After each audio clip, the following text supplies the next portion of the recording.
การสมัคร 1. คลิกเปลี่ยนภาษา 2.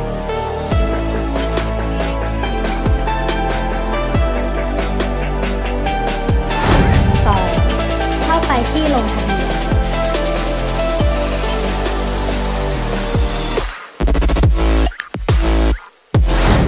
3. กรอกข้อมูล ชื่อ นามสกุล วัน เดือน ปีเกิด 4. ใส่ชื่อผู้ใช้สำหรับล็อกอินกับรหัสผ่านและกดตรวจสอบว่าใช้ได้หรือไม่ 5. กรอกอีเมลและเบอร์ติดต่อกดตรวจสอบว่าใช้ได้หรือไม่ 6. เลือกประเทศไทยและเปลี่ยนสกุลเงินเป็นบาท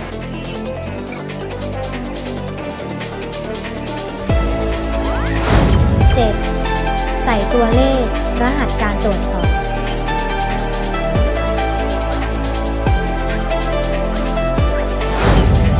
8. กดติ๊กเครื่องหมายถูก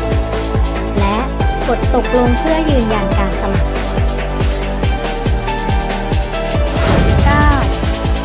9. เลือกบัญชีของฉัน 10.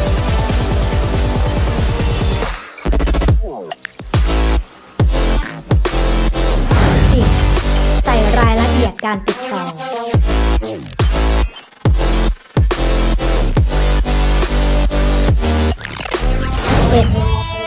ใส่รายละเอียดธนาคารของคุณ 12.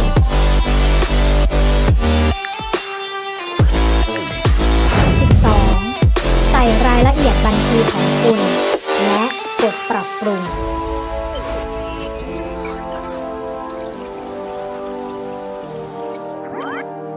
www.king99.com